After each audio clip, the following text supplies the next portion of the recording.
નમસ્કાર, આધ્યાત્મિક મહાશક્તિમાં હું મોનાલી સોની આપ સૌનું સ્વાગત કરું છું. જાણીશું આજના દિન વિશેષમાં. આજના દિન વિશેષમાં આપણે નવગ્રહ રત્નો વિશે કેટલીક માહિતી મેળવીશું.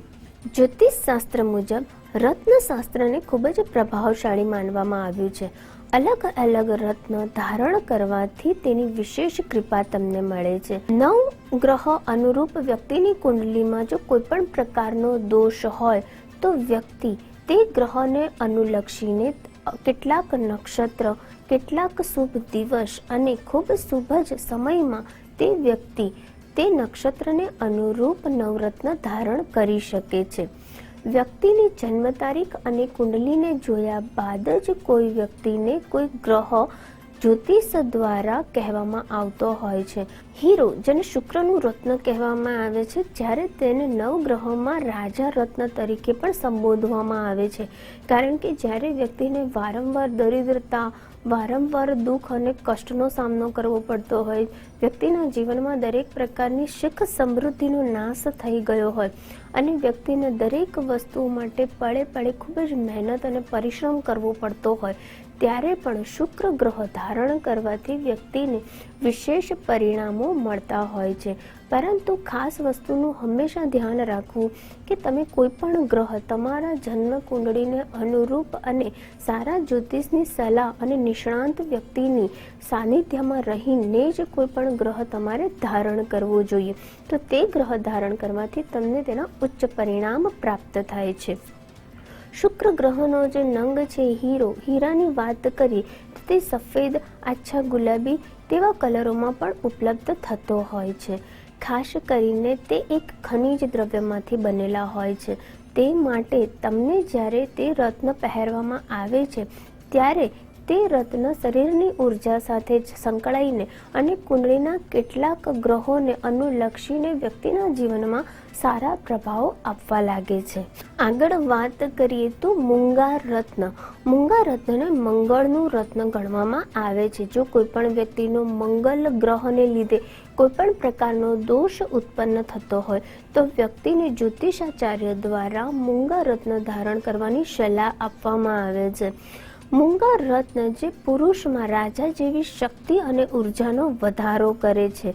સાથે સાથે જો કોઈ પણ વ્યક્તિની કુંડલીમાં ચોથા, સાતમા, આઠમા કે 12મા ભાવમાં જો મંગળનો વિશેષ પ્રભાવ હોય તો પણ વ્યક્તિને મૂંગા રત્ન ધારણ કરવાની સલાહ આપવામાં આવે છે.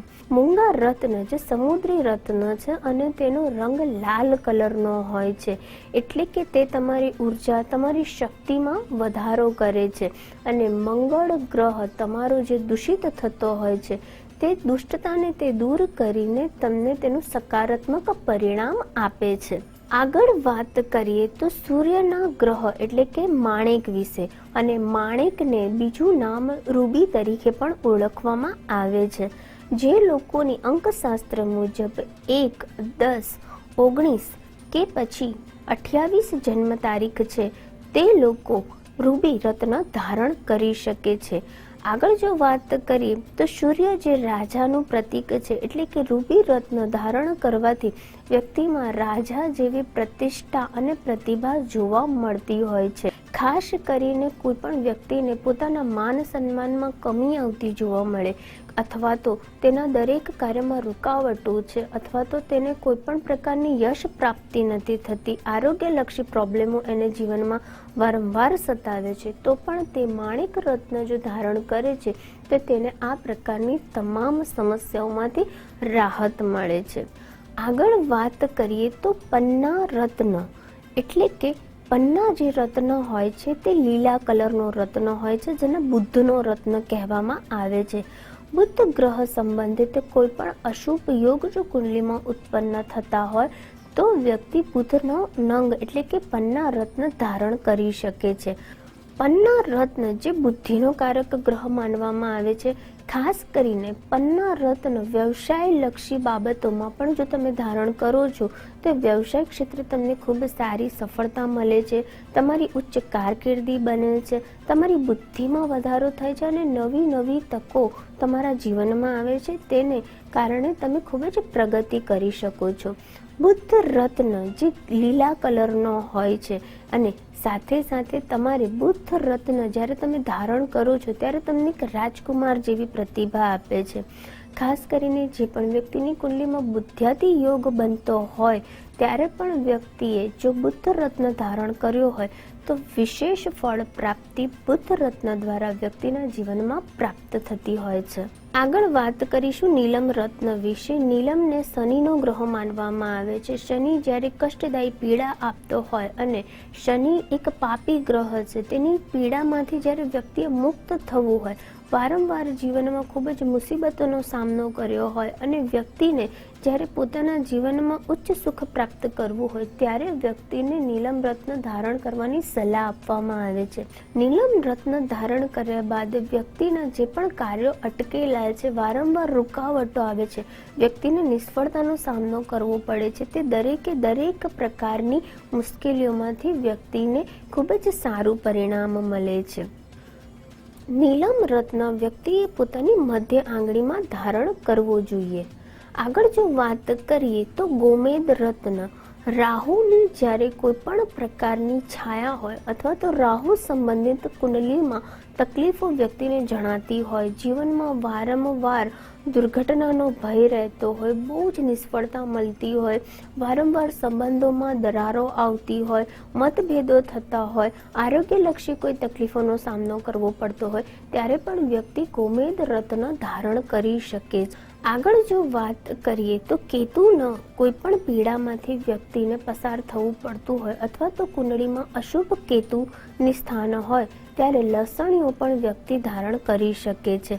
લસણીઓ જેને કેટ આઈસ પણ કહેવામાં આવે છે. કેટ આઈસ જે રત્ન છે તે બિલાડીની આંખ જેવો ચમકતો આછો પીળા કલરના રત્ન જોવા મળતા હોય છે. આ પ્રકારના રત્ન ધારણ કરવાથી વ્યક્તિને કેતુ સંબંધિત સમસ્યાઓનો સામનો કરવો પડતો નથી. અંકશાસ્ત્ર મુજબ જે લોકોની પણ જન્મ તારીખ 7 છે, 16 છે અને 25 છે તે લોકો લસણીઓ રત્ન ધારણ કરી શકે છે. આગળ જો વાત કરીએ તો ચંદ્ર એટલે કે ચંદ્ર માટે મોતીનું રત્ન ધારણ કરવું વ્યક્તિને ખૂબ જ ફાયદામંદ રહે છે. અંકશાસ્ત્ર મુજબ જે લોકોની જન્મ તારીખ 2 છે, 11 છે, 20 છે અને 29 છે તે લોકોએ પોતાના ગ્રહના સ્વામી અનુરૂપ જો ચંદ્રને ધારણ કરે છે, મોતીને ધારણ કરે છે તો વ્યક્તિના જીવનમાં ખૂબ જ સારા એવા લાભ તેને પ્રાપ્ત થાય છે. વ્યક્તિનો ગુસ્સો શાંત થાય છે, તેનું મન એકાગ્રતા બને છે, ધ્યેય લક્ષ્ય પાર પાડી શકે છે અને સાથે સાથે ચંદ્રદેવ એટલે કે ભાવનાત્મકતા પરિવર્તન પણ વ્યક્તિના જીવનમાં આવતું જોવા મળે છે. સાથે સાથે કોઈ પણ પ્રકારના પ્રેમ સંબંધિત વ્યક્તિને જો તકલીફોનો સામનો કરવો પડતો હોય તો વ્યક્તિ રોઝ કાર્ડ્સ જેવા અલગ અલગ ક્રિસ્ટલ્સનો પણ ઉપયોગ કરી શકે છે.